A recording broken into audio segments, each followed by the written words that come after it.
Olá, alunos do primeiro ano, estamos começando agora a nossa resolução de exercício do terceiro bimestre, né? Ei, sai daí, atrapalhando, sai daí.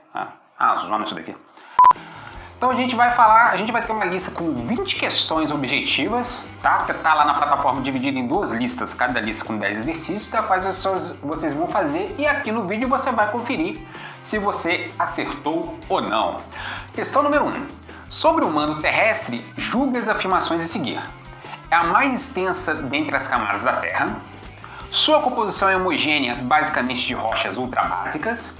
Sua constituição predominante é de silicatos de ferro e de magnésio. E a movimentação do magma é responsável por movimentar as placas tectônicas. Sobre as informações acima, conclui-se que, então a gente vai lá analisar cada uma. É a mais extensa dentre as camadas da Terra. Sim, a gente divide a Terra em crosta, manto e núcleo, e aquela que tem mais extensa, aquela que é a maior, é o manto. 2. Sua composição é homogênea, basicamente de rochas ultrabásicas. 3. Sua composição predominante é de silicatos de ferro e magnésio. Tá certo? A presença de ferro e magnésio é muito grande no manto, diferente do núcleo, que é níquel e ferro, e da crosta, que você tem outros tipos de composição. 4. A movimentação do magma é responsável por movimentar as placas tectônicas. Certo, a gente viu que as correntes de convecção do manto exterior, né, são responsáveis por movimentar as placas tectônicas. Então a 1 está certo, a 2 a gente não sabe, a 3 está certo, a 4 está certo. Então agora a gente vai para as afirmativas. Somente a 1 e a 2 estão corretas? Não, porque a gente sabe que a 3 e a 4 estão corretas. Somente 3 e 4 estão corretas? Não, a gente sabe que a 1 também está correta. C. Somente 1, 2 e 4 estão corretas? Não, porque a gente sabe que a 3 está correta. D. Somente 1 e 3 estão corretas? 1 e 3? Não, a gente sabe que a 4 está correta. Letra E. Todas estão corretas. Então, mesmo sem saber a 2, ou seja, você não sabe se a 2 está certa ou está errada, ao analisar as alternativas você sabe que não pode ser a A, não pode ser a B, não pode ser a D. Né? Você tem certeza que 1, 3 e 4 estão certos. Não aparece nenhuma alternativa 1, 3 e 4. Então só pode ser a letra E, todas estão corretas. É um pouquinho difícil essa questão, porque se aparecer alguma afirmativa que você não sabe, né, vai nas afirmativas que você sabe e depois você vai eliminando as opções que não correspondem às afirmativas que você sabe, até você chegar aí na opção correta. Então, número 1, letra E. Tava tranquilo. É triste, mas é a vida. 2. Leia o fragmento de texto a seguir. Tais mudanças nas partes superficiais do globo pareciam, para mim, improváveis de acontecer se a Terra fosse sólida até o centro. Desse modo, imaginei que as partes internas poderiam ser um fluido mais denso e de densidade específica maior que qualquer outro sólido que conhecemos, que assim poderia nadar no ou sobre aquele fluido.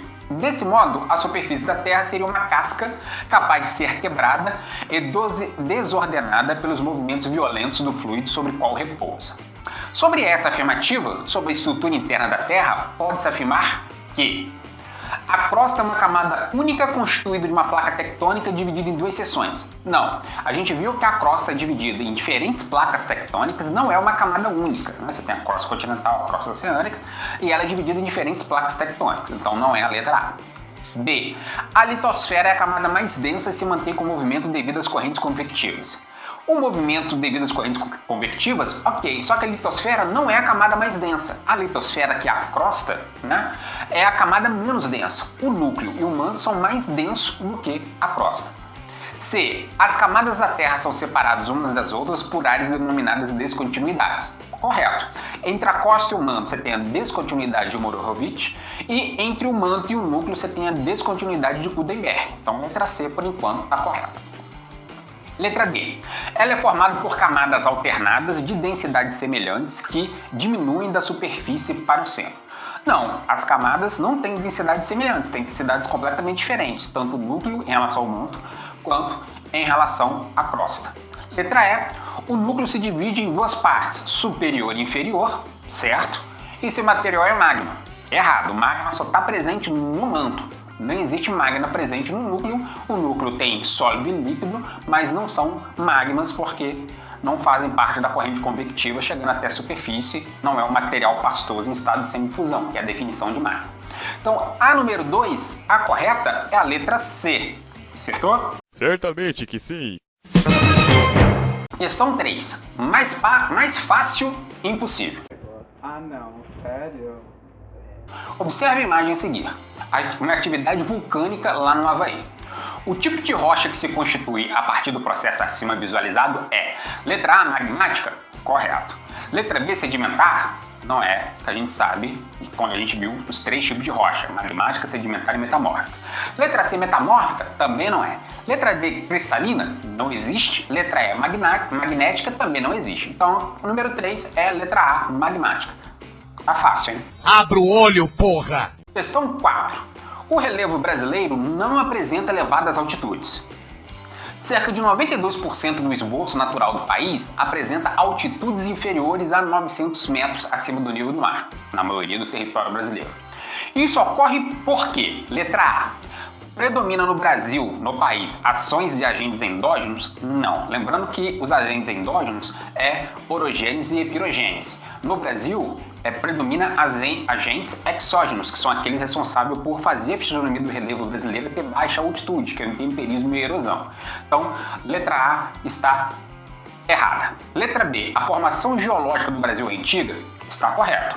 O Brasil, por se encontrar no meio da placa tectônica e ser formado por núcleos cratônicos e escudos cristalinos, que são as estruturas geológicas mais antigas do planeta, com data de rochas mais antiga do planeta, faz com que a formação geológica do Brasil seja muito antiga. Então, letra B, por enquanto, está correta. Mas a gente vai analisar as outras. Letra C, ocorrem frequentes terremotos que aplanam o relevo? Não. Terremotos não aplanam no relevo e no Brasil não ocorrem frequentes terremotos. Não significa que não tenha terremoto. Esses dias atrás teve um terremoto na Bahia. Mas no Brasil ocorre pouquíssimo terremoto e de baixa intensidade. Então, não é a letra C. Letra D. A atividade humana atuou no sentido de degradar as formas antigas da superfície? Também não. Né? Apesar da atividade humana atuar no sentido de degradar as formas antigas da superfície em determinado momento, mas não é o principal fator aí, então não é a letra D. Letra E. O Brasil localiza-se em grande parte nas zonas de encontro entre placas tectônicas. Não, a gente viu que o Brasil se localiza no centro da placa tectônica, longe das áreas de encontro de placas tectônicas. Então, a número 4 é a letra B. A formação geológica do Brasil é antiga. Essa também está aí, super fácil de você fazer. Sou foda! Questão número 5. No território brasileiro, as estruturas e as formações litológicas são antigas, como a gente viu na questão anterior. Mas as formas de relevo são recentes. Essas foram produzidas pelos desgastes erosivos que sempre ocorreram e continuam ocorrendo e com isso estão permanentemente sendo reafeiçoadas. Conforme as descrições realizadas pelo texto acima, o relevo brasileiro é de origem antiga, sendo muito trabalhado pelos agentes exógenos de modelagem. Essa dinâmica implica em quê? Eita porra! A. Na constituição de formações orogenéticas, a gente viu que o Brasil tem uma formação antiga e as formações orogenéticas são formações de cadeias de montanhas recentes. Então, não é a letra A. Letra B. Na ausência de cadeias montanhosas no território nacional? Correto, né? Complementa a letra A. No Brasil, não temos grandes cadeias de montanhas, porque nós não temos formações orogenéticas, né? Não temos dobramentos modernos. Portanto, a letra B está correta. Ausência de cadeias montanhosas no território nacional. Letra C. Na existência de imensas áreas de planície, temos grandes áreas de planície, mas grande parte do território nacional é feito por escarpas planaltos provenientes aí de escudos cristalinos e crátons, né? Então não temos assim imensas áreas de planície aí como está colocando a letra C. D. Na elevada amplitude altimétrica do país? Não. O nosso país tem elevada... nosso país é todo ele aplainado, 90% do nosso território são altitudes abaixo de 900 metros, portanto nós não temos elevada amplitude altimétrica no país. Altimétrica que é altitude, não temos grandes cadeias de montanhas. Nas zonas de planalto ao longo do leito do rio Amazonas. O leito do rio Amazonas é uma grande planície, as zonas de planalto estão mais afastadas do leito, né? O escudo é das Guianas e o escudo brasileiro ali formando as áreas de planalto. Então as zonas de planalto não estão ao longo do leito do Rio Amazonas, que é uma grande planície. Então a questão 5 é a letra B, ausência de cadeias montanhosas no território nacional. Acertou? Acertou. Ah, miserável. Questão 6, a gente tem uma figura aí, paisagem do Mar Morto no Oriente Médio. Na imagem acima temos a representação do Mar Morto, paisagem que apresenta as menores altitudes dentre todas as terras emersas do planeta Terra, caracterizando uma área de, letra A, planícies latitudinais? Não faz sentido, né? A gente, como são áreas de menores altitudes dentre as terras emersas do planeta, não são planícies latitudinais. B, formação basáltica? Também não sei nem qual é a formação dessa merda. C, acentuada altimetria? Também não, se são áreas menores de altitude, não tem acentuada altimetria. Letra D, depressão absoluta? Sim, a gente viu no relevo continental que depressão relativa é acima do nível do mar com áreas no entorno mais altas, e depressão absoluta é áreas que estão abaixo do nível do mar, áreas nos continentes que é abaixo do nível do mar, que é o exemplo que nós temos do Mar Morto. Letra E, baixa deposição sedimentar. Ao contrário, essas áreas de depressão, seja ela relativa ou absoluta, são áreas de grande deposição sedimentar e não baixa deposição sedimentar. Então, questão 6, letra D, depressão absoluta. Vamos para 7? Porra, 7 é grande pra cacete. Nada a ver. A transformação de uma largata em crisálida e dessa em borboleta denomina-se metamorfose. Biologia essa merda? No famoso livro de Kafka, literatura, metamorfose, o personagem principal transforma-se de maneira inquietante em um inseto. Metamorfose significa transformação, mudança de forma, sem que se perca a essência da matéria em transformação. Metamorfismo em geologia, agora que chegou na matéria, define um conjunto de processos pelos quais uma determinada rocha é transformada, através de reações que se processam no estado sólido, em uma outra rocha, com características distintas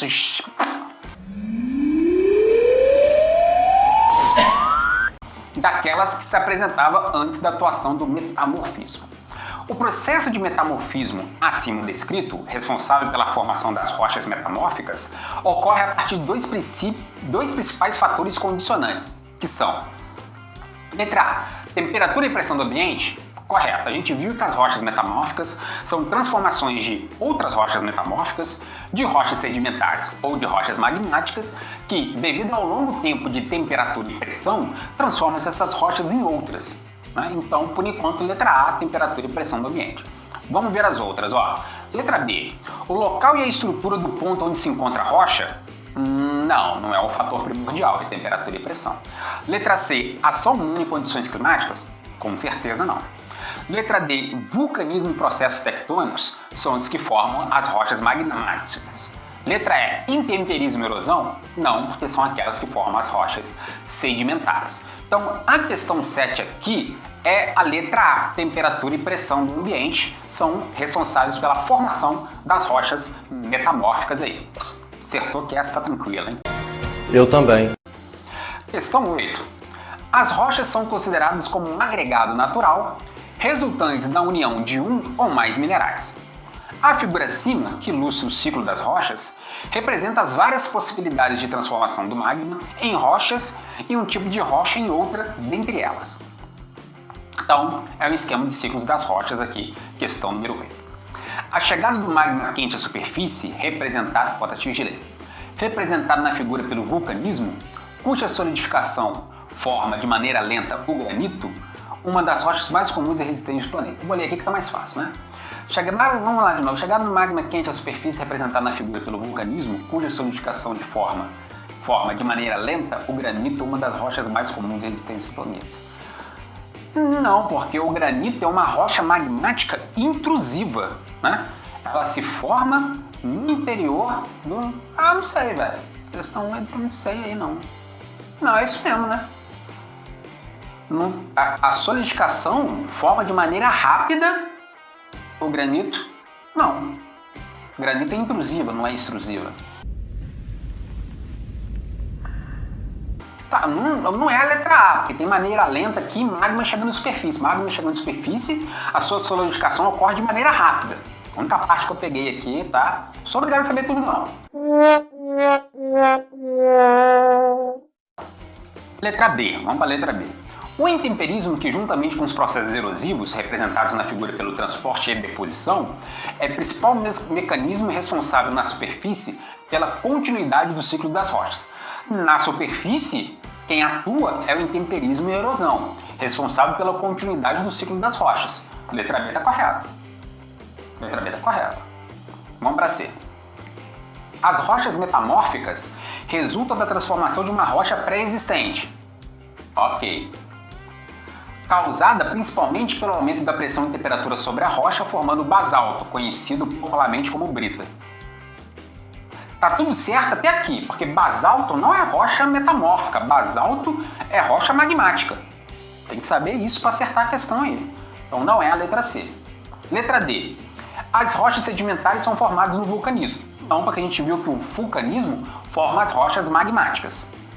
Então é a letra B. É a letra B aí. É uma questão com um certo nível de dificuldade, né? Mas não dá para acertar não. E é desse jeito, é mesmo, é porque é mesmo. Questão 9 começando aí, ó. Questão 9. Os agentes de formação do relevo reúnem uma série de elementos físicos e naturais que alteram o modelado da superfície terrestre, fazendo com que ela modifique as suas estruturas, ganhe novas formas e sofra diferentes impactos ao longo do tempo. De certa forma, podemos dizer que tudo que vemos na superfície é fruto direto ou indireto da ação de algum agente transformador do relevo. Entre os elementos abaixo apresentados, não é um agente de formação do relevo. Letra A, água. Não, que a gente viu que no intemperismo e erosão a água é um agente de formação do relevo. B, vento. Não, que a gente viu que no intemperismo e erosão, vento é um agente de transformação do relevo. C, os seres vivos, tanto nós quanto os animais vegetais também somos seres de alteração um agente de formação do relevo, o intemperismo biológico, por exemplo, né? Letra D, os eventos climáticos e meteorológicos, sim, furacões, tsunamis, né, tempestades, são agentes de formação do relevo. É a paisagem. Paisagem não é, paisagem é um conceito da geografia, não é um agente de formação do relevo. Então, 9 é paisagem, muito fácil, acertou. Não. Questão 10. A crosta terrestre é a camada superior e sólida da Terra, onde se encontram as rochas e as formas de relevo em geral. Os 3 tipos de rochas classificados conforme a gênese que constituem essa camada são ígneas magmáticas e vulcânicas. Ígneas magmáticas e vulcânicas é o mesmo tipo de rocha, então é a letra E. B. Sedimentares, metamórficas e magmáticas. Se você lembrar da aula, você vai saber que é a letra B. Sedimentares, metamórficas e magmáticas. C. Metamórficas, fósseis e minerais. Fóssil não é uma rocha e minerais também não, é a composição da rocha. D. Litológicas, fraturadas e plásticas. Isso não são tipos de rocha. E. Superficiais, intrusivas e extrusivas também não são tipos de rocha. Então a 10 é muito fácil, letra B, sedimentares, metamórficas e magmáticas. Essa é obrigado a acertar essa daí. Como assim? Não entendi. 11. A crosta terrestre é a mais fina das camadas terrestres e possui aspectos específicos em termos de composição e mineralogia, que variam conforme a localização geográfica e os níveis de profundidade que se tem aí. Com base em suas composições, a crosta pode ser dividida em 2 tipos a saber. É a composição da crosta, camada cima e camada cial, correto? Silicatos de magnésio e silicatos de alumínio são a composição da nossa crosta. Continental e oceânica. A crosta se divide em continental e oceânica, né, no sentido da sua divisão ali litológica, mas não é a sua composição. A composição são quais minerais que compõem a crosta. A gente divide em crosta continental e oceânica, mas não é a composição. A composição é a letra A ali, cima, silicatos de magnésio, e cial, silicatos de alumínio. Letra C, rochosa e mineral, não faz sentido. Letra D, litosfera e astenosfera. A litosfera é a crosta terrestre como um todo. A astenosfera é a camada que está abaixo da litosfera, então não é a letra D. Letra E, orgânica e fóssil. Caralho, cuzão! Orgânica e fóssil, então não é a letra E, é a letra A. Camada cima e camada cial, questão número 11 aí. Questão número 12. Assinala a alternativa abaixo que não representa uma das características gerais da hidrografia brasileira. Até agora estávamos com as questões relativas à geologia, agora são as questões relativas à hidrografia aí, ó. A maior parte dos rios brasileiros é abastecida por regime pluvial, correto. Praticamente não havendo indícios de regime de abastecimento nivados ou glaciares. Somente a nascente do rio Amazonas é abastecimento nival, que é o derretimento da neve dos Andes na região do Peru. Então, praticamente, ali não falou absolutamente. Então, letra A está correta. Letra B, a maioria dos rios no Brasil é perene e a minoria é intermitente. Correto. A maioria dos rios do Brasil é perene, nunca secam, e você tem uma minoria intermitente na região nordeste, que são rios que secam em período onde não tem chuva, durante 3 a 4 meses por ano ali. C, a hidrografia brasileira é rica em rios e pobres em lagos, também está correto. Letra D, alguns rios brasileiros são muito usados para navegação, a exemplo do rio Amazonas, também está correto. Está pedindo que não representa uma das características gerais da hidrografia brasileira. As 4 está correto? Só um minuto aí que eu vou ver aqui no gabarito.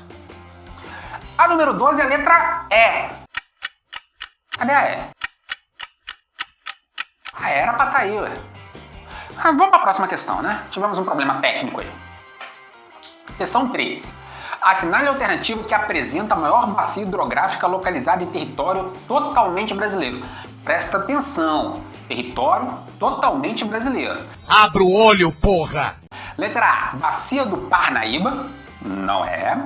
Letra B, Bacia do Tocantins-Araguaia, é a letra B. C, Bacia Amazônica, não é. Aí você vai falar assim, mas professor, a Bacia Amazônica é a maior bacia do Brasil. Calma. Letra D, Bacia do Rio São Francisco. O que acontece? A Bacia Amazônica é a maior bacia hidrográfica do planeta e a maior brasileira. Só que é uma bacia hidrográfica que a gente compartilha com os nossos países vizinhos. A questão 13 está pedindo, ó, localizar em território totalmente brasileiro. Qual é a maior bacia hidrográfica que a sua localização se dá em todo o território brasileiro. Não tem um pedaço dela em países vizinhos. Então, a Bacia Amazônica é a maior bacia hidrográfica brasileira, mas a gente compartilha com países vizinhos. Parte da bacia do Rio Amazonas está presente nos países vizinhos. Já a bacia do Tocantins-Araguaia, do Parnaíba e do São Francisco, essas 3 são bacias hidrográficas totalmente em território brasileiro. E entre as 3, a Tocantins-Araguaia é a maior entre essas 3. Então, questão 13, letra B. Tem que lembrar disso, tá? Senão você vai senão você vai marcar a letra C, quando na verdade é a letra B. Próxima questão aí. A rede hidrográfica brasileira apresenta, dentre outras, as seguintes características. Grande potencial hidráulico, correto. Predomínio de rios perenes, correto. Predomínio de foz do tipo delta. Aí você vai perguntar assim, o que é delta? Essa letra da Grécia, né? A gente não sabe. B. Drenagem exorroica, correto, ou seja, drenagem que se dirige para o oceano. Predomínio de rios de planalto, correto. Predomínio do foz do tipo estuário. Então aqui você já vê assim, ó, pode ser letra A, pode ser letra B, porque eu não sei a diferença entre foz delta do tipo delta, foz do tipo estuário. A gente vai falar disso. Letra C. Predomínio de rios temporários, não. Drenagem endorreica, também não. Grande potencial hidráulico, sim. Então não é a letra C. Letra D, regime de alimentação pluvial, correto. Alimentação pela chuva. Baixo potencial hidráulico, incorreto. Predomínio de rios de planície. Não, a gente tem mais rios de planalto que de planície, geralmente, né? Mas não faz diferença também isso aí. Porque não é a C, não é a D. Então qual que é a diferença? Ó? A letra A e a letra B, a única diferença é o tipo de foz. Ou a gente tem predomínio do foz do tipo delta ou predomínio do foz do tipo estuário. No caso brasileiro, temos predomínio do foz do tipo estuário, não do tipo delta. Ah, por quê, professor? Porque eu não sei a diferença entre foz do tipo delta e foz do tipo estuário, tá? E não me interessa a sua opinião, porque o professor não tem que saber dessas coisas. Como você é burro. Questão número 15, vamos lá, ó. Sobre as características da hidrografia brasileira são feitas as seguintes informações. Nós temos 3 informações aí, 3 afirmações aí que a gente tem que analisar a questão número 15. 1. Considerando-se os rios de maior porte, só é encontrado regime temporário no sertão nordestino, onde o clima é semiárido. No restante do país, os grandes rios são perenes. A gente viu na questão anterior e na matéria, então a número 1 está correto. 2. Predomina os rios de planalto em áreas de elevado índice pluviométrico. em áreas que chove muito. A existência de muitos desníveis no relevo e o grande volume de água possibilitam a produção de hidroeletricidade. Correto, o Brasil tem o maior potencial hidráulico para a produção de energia por hidroeletricidade do mundo. 3. Na região amazônica, os rios são muito utilizados como vias de transporte e o potencial hidrelétrico é amplamente aproveitado. A 3 tem um probleminha aqui, ó. Na região amazônica, os rios são muito utilizados como vias de transporte, ok. Mas o potencial hidrelétrico não é amplamente aproveitado, né? Por diferentes motivos. Por pressão de órgãos ambientais que não quer a ocupação da Amazônia com grandes hidrelétricas, né? Tem um potencial muito grande, mas ele não é amplamente aproveitado. Então, ó, número 1 apenas está certo. Letra B, 1 e 2. Então, questão 15 aí, letra B, né? 1 e 2. Letra C, 1 e 3, o 3 não. Letra D, 1, 2 e 3, o 3 não. Então, letra B, 1 e 2 apenas está correto aí na questão número 15, letra B, 1 e 2. Tá fácil. Nada a ver. Questão 16. A expressão bacia hidrográfica pode ser entendido como A. Conjunto das terras drenadas ou percorridas por um rio principal e seus afluentes. Sim, conjunto de terras drenadas percorridas por um rio principal e seus afluentes. Sim, letra A está correta. B. A área ocupada pelas águas de um rio principal e seus afluentes no período normal de chuvas. Não, independente do período de chuvas, é a área ocupada pelo rio principal e seus afluentes. Não faz sentido a B não é. C. O conjunto de lagoas isoladas que se formam no leito dos rios quando o nível da água baixa. Não. Letra D. O aumento exagerado do volume de água de um rio principal e seus afluentes quando chove acima do normal. Aumento exagerado da água do volume do rio quando chove também não. Então, letra A. Conjunto das terras drenadas ou percorridas por rio principal e os seus afluentes aí, questão 17. Porra, 17 tá grande, hein?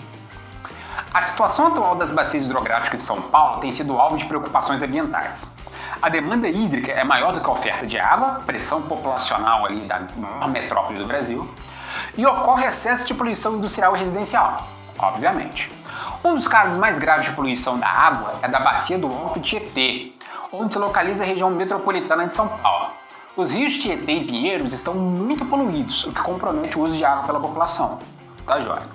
Avalie se as ações apresentadas abaixo são adequadas para reduzir a poluição desses rios. 1. Investir em mecanismo de reciclagem da água utilizada nos processos industriais. Sim. Né? 2. Investir em obras que viabilizem a transposição de águas de mananciais adjacentes para rios poluídos.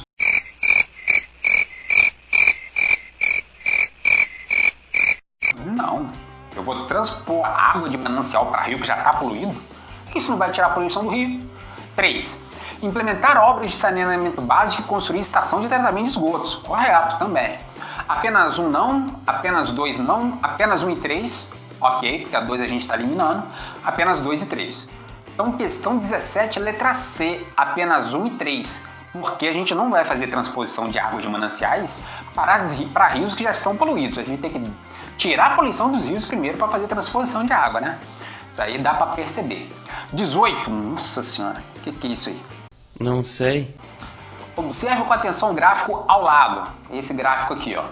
Quantidade de água doce é 2,59%, já que 97% está nos oceanos.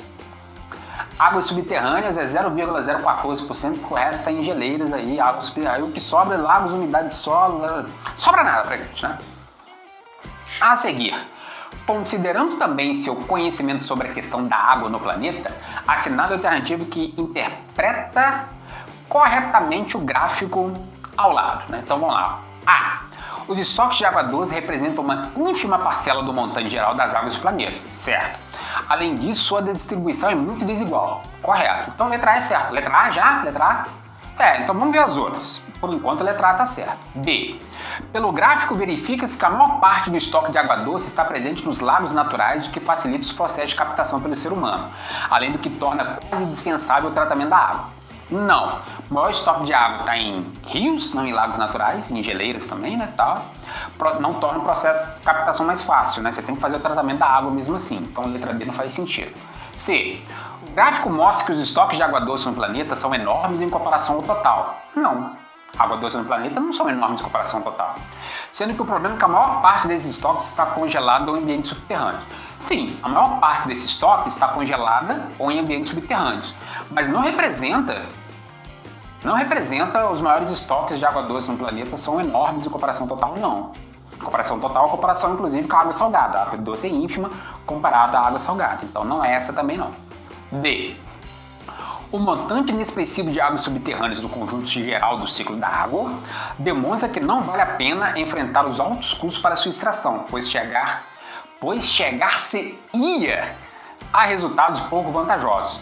Não, porque a gente tem um montante expressivo de águas subterrâneas, né? Como tem um montante expressivo de água subterrânea, o custo de extração acaba compensando, porque torna-se vantajoso devido à grande disponibilidade de água subterrânea. Então também não é a letra D. Letra E. Na distribuição das águas no planeta, representa os maiores estoques de água na crosta terrestre em ordem de grandeza: os oceanos, as geleiras, os lagos e as águas subterrâneas. O vapor de água na atmosfera representa a menor parte. Representa? A atmosfera representa a maior parte. Oceanos, ok. Geleiras, ok. Lá, não, águas subterrâneas vem na frente de lagos. Águas subterrâneas depois dos lagos. Então não é a letra E. Então, questão 18, letra A, questão 18. Essa não tá difícil. Você acertar a letra A tá fácil. A questão é que a B, a C, a D e a E são grandes e acaba dando ali confusão na cabeça. Uma questão fácil que no fim das contas ela é difícil. Ah, morre, diabo! Questão 19 aí parece um pouco grande, né? A respeito da bacia do Rio São Francisco, cujo objeto de estudo tem sido motivo de amplos debates no cenário político e econômico nacional, é correto afirmar que sua área está inteiramente compreendida na região nordeste do país. Não, porque o norte de Minas Gerais, né, faz parte ali da bacia do Rio São Francisco. Então A1 não é correto afirmar, A1 é errado. 2. O Rio São Francisco, cuja nascente se situa no interior do Parque Nacional da Serra da Canastra em Minas Gerais, e cuja foz está localizada no litoral nordestino, entre os estados de Sergipe e Alagoas, é o mais extenso rio totalmente brasileiro. Não, o mais extenso rio totalmente brasileiro é o Araguaia, Tocantins. Então A2 também não é. A2 é?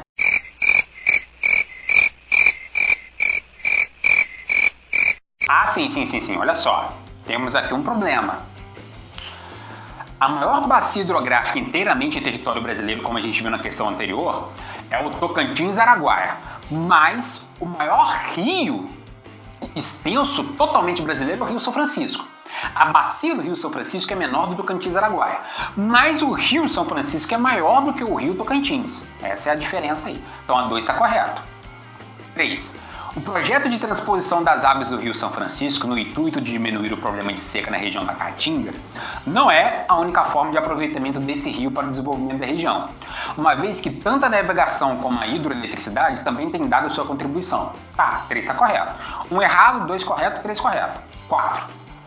Nos tempos coloniais, o curso do Rio São Francisco significou o eixo de ligação entre as principais áreas produtoras de açúcar no Nordeste e a região aurífera de Minas Gerais, além de permitir que em suas margens se estabelecesse uma importante área criatória de gado. Correto, aí tem que lembrar de história, né? 5. A afirmativa descer o Rio São Francisco, seguindo de sua nascente até a foz, é subir o mapa do Brasil. Se refere à direção seguida pelo rio na maior parte do seu percurso, de sul para o norte. Sim, também está correto. Então as afirmativas corretas são 1, 2, 3 e 5, não, porque a gente viu que a 1 está correto, 1 está errado. 1 e 4, não, porque a gente viu que a 1 está errada. 2, 3 e 5, não, porque a gente viu que a 4 também está certa. 2, 3, 4 e 5. Então, a questão 19 é letra E. 2, 3, 4 e 5. Tá, né? Questão um pouco difícil aí para vocês. Oh, não! Questão 20. Analise as afirmativas e marque o que está incorreta. Com 7 milhões de quilômetros quadrados, a bacia hidrográfica amazônica é considerada a maior do planeta. Certo, bacia do Rio Amazonas é a maior do planeta. B. No Brasil, a bacia hidrográfica do Paraguai está presente nos estados de Mato Grosso e Mato Grosso do Sul, tendo o Paraguai como principal rio. Também está correto, pegando a área lá do Pantanal, o Rio Paraguai. C. Os estados do Rio Grande do Sul e Santa Catarina abrigam a bacia hidrográfica do Uruguai, que possui grande potencial hidrelétrico. C. Também está correto aí. D. A maior bacia hidrográfica exclusivamente brasileira é a Tocantins-Araguaia, com extensão de aproximadamente 967 mil km². Correto também, a gente viu que é a Tocantins-Araguaia aí. É a bacia hidrográfica do Rio São Francisco que possui maior possibilidade de navegação no Brasil. Não. Toda a bacia do Tocantins-Araguaia, quanto a bacia amazônica, tem possibilidade de navegação maior do que o Rio São Francisco, que a bacia hidrográfica do Rio São Francisco. Não que o Rio São Francisco não seja extremamente navegável, mas na bacia amazônica e Tocantins-Araguaia, inclusive os afluentes têm grande potencial de navegação, enquanto na bacia do Rio São Francisco, só o curso médio superior do Rio São Francisco que tem possibilidade de navegação. Então a letra E está incorreta, portanto é a letra E. Questão 20, letra E aí, mais ou menos fácil. Ficamos aí, chegamos ao final, tô suando pra cacete aqui dentro do quarto aqui que tá calor do caramba, tá joia? Então, encerramos o nosso terceiro bimestre com esse vídeo da nossa lista de exercícios. Espero que vocês assistam para conferir quais questões que você acertou e errou e por quais motivos você acertou e errou. E até o nosso próximo bimestre aí, próxima lista de exercícios aí, próxima aí do que vier pra próxima aí, porque eu estou cansado e estou indo embora.